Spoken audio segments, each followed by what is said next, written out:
Thank you, Lee, for that kind introduction, and good afternoon, ladies and gentlemen, and welcome to Canberra, a great regional city. Unfortunately, the weather's not that great, and we haven't had much of a summer at all this year. Today I wanted to talk about how we as a government, and more about how us as a department can improve our approach to strengthening regions. And talking to Colleen and Glenys on the panel, I'm probably the boring public servant amongst you all, so if you are feeling a bit tired after lunch, don't miss the other two speakers. But it is a pretty exciting agenda for us, and certainly has been an exciting period of time since the department was set up in September 2010.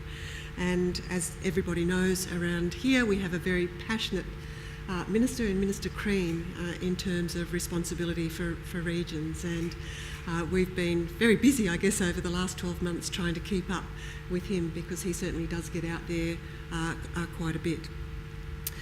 I'd just like to start by providing a brief overview in terms of the government's commitment to the regional agenda, and outline some of the key priorities of our approach, and go across a couple of case studies and some of the learnings that we've got to do as a Commonwealth bureaucracy in this space. Now, since the creation of the department more than a year ago, we've been leading work, and I should get this right, sorry.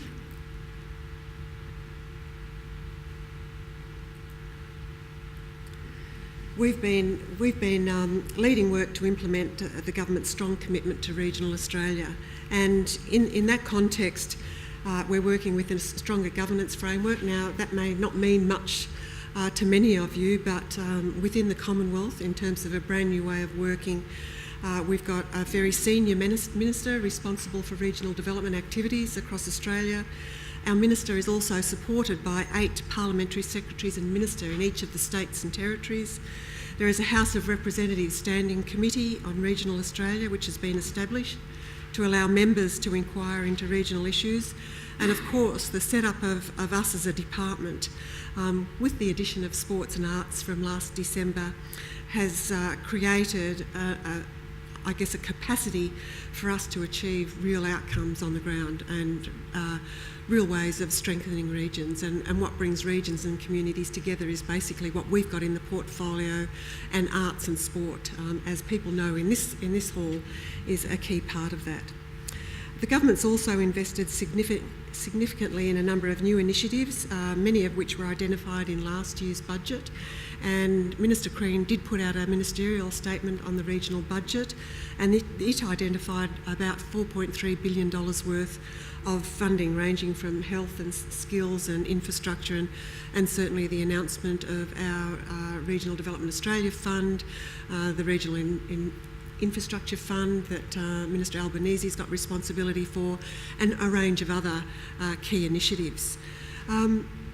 There is also a commitment to working in partnership with local communities across all levels of government, and I think, having been in both the state government and Commonwealth government, coming into the Commonwealth government is always good at telling people what's good for them, or providing a vanilla response to policy problems and the like. And in a sense, we're now looking at building on the strength of regions and working with people here, local governments, Regional Development Australia committees, industry leaders and the like.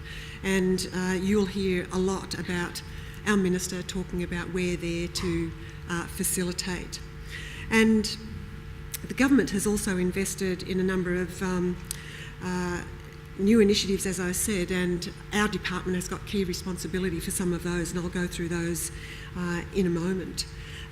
We've also got and have responsibility for developing the sort of information and evidence base in this space. And when I go to the Treasuries and Department of Finance, having really good key indicators at the regional level is really hard at the moment, and we're relying on some expert advice coming in, but we're also relying on ABARES and others to help us in developing that evidence base, and they've been doing some absolutely fantastic work with us around the North Queensland strategy as well. And we also have established, and hopefully we'll be able to use this as a platform, around sharing information through the My Region website to allow Australians to access location-based information, particularly on government services and projects. We've also, in terms of that evidence base and research, the Minister launched the Regional Australia Institute, the first independent think tank established to research regional development and growth, and that was certainly a commitment following the 2010 election, where the Commonwealth Government has provided and kick-started that organisation with $8 million. In terms of our regions, just the importance of it, and part of my selling point to my colleagues, 31% of Australians live in non-metropolitan areas. The population growth in some regional centres, such as Capel in WA, are exceeding growth rates experienced in capital cities. And there are a number of other areas that Colleen knows about, obviously, and you'll hear a bit more about that case study in terms of what's happening in her area. But primary products, and you would have heard about some of these this morning around beef and agriculture, and the importance of getting that dynamic right between coal seam gas and the contestability around land use and the like. But minerals and unprocessed food are the backbone of our economy, and they represent about 61% of the country's export revenue. So there's a lot to protect and a lot to build on in this space, and we've got a great opportunity now to strengthen regions and capitalise on these competitive and comparative advantages.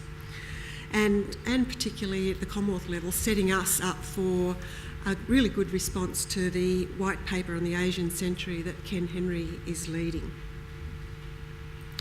One of the things you'll hear my minister talk a lot about, and I guess a few years ago we spoke about the two-speed economy, and I think my minister actually talks a lot about our patchwork economy.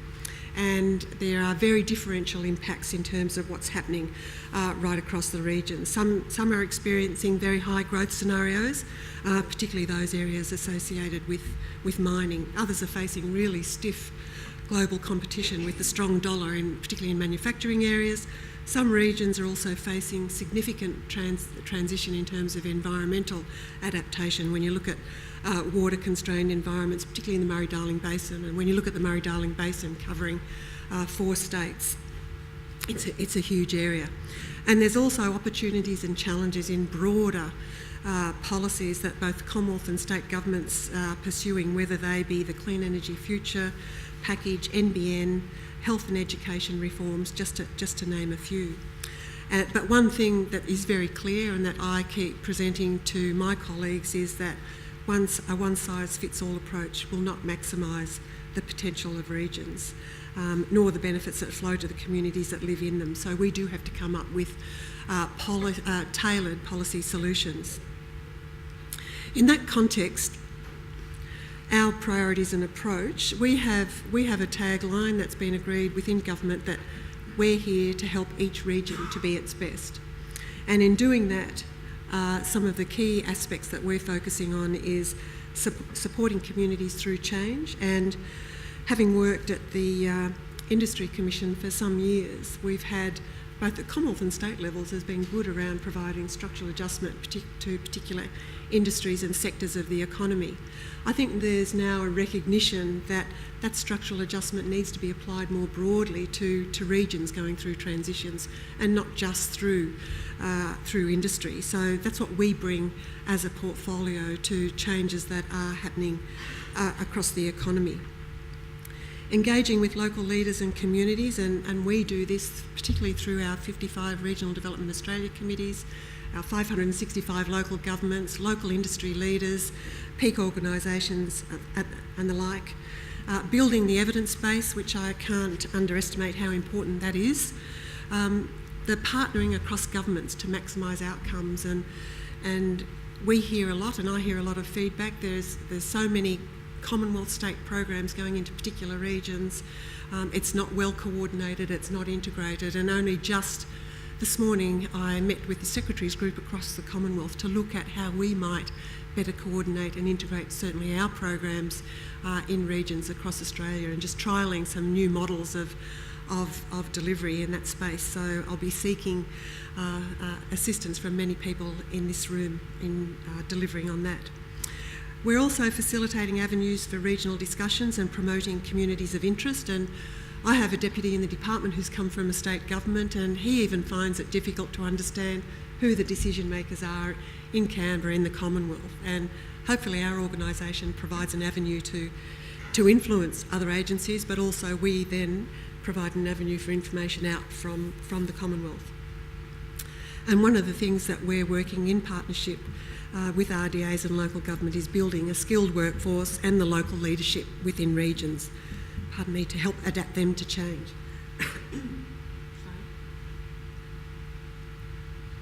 Just on that note, I just wanted to mention how important the local leadership is in regions. I think with not Cyclone Yasi that's just gone through Queensland, but the previous cyclone in 2006 in far north Queensland, there were two very similar communities that faced exactly the same sort of adversity after the cyclone went through. And one community had absolutely fantastic local leadership and got up and attracted investment and just got on with repairing and reconstructing their community. Another community was, I guess, a little more passive, didn't have the local drive and leadership, and the outcomes in that community that were people were on long-term unemployment benefits. They were relying on welfare. They were relying on government to step into that space. So our role is helping to facilitate that growth in local leadership. So in that context, I just wanted to build on a couple of case studies that we're particularly working on. One of those is Tasmania, and this is a region undergoing a huge process of structural transformation away from the traditional forests industry. And whilst a sustainable forest products industry is likely to remain, and we should encourage and nurture that, it's not the only economic driver. The Commonwealth and state governments have come together to build a strong future for Tasmania through the Tasmanian Forest Intergovernmental Agreement. And our department and our minister is responsible for one arm of that, and that's looking at the economic diversification strategy. And that's where the Commonwealth government has provided $120 million over a longer period of time to look at supporting economic diversification. And our minister, together with the Tasmanian government, has recently announced some of the projects that are being pursued down there. We've engaged the University of Tasmania to do a detailed socioeconomic study of the areas most affected by change, but also looking at where the opportunities lie in terms of an investment strategy. Not so much an expenditure strategy, but an investment strategy focusing on, I guess, a return on that investment and what's going to be sustainable in the future. I think governments have been good at coming in with the band-aids and the like and doing the short-term fix, but what is it that we can do to build on those advantages in terms of creating more sustainable economies? So we've been working in partnership with the local Regional Development Australia Committee. There's one down there, the state government and other community leaders to develop that package.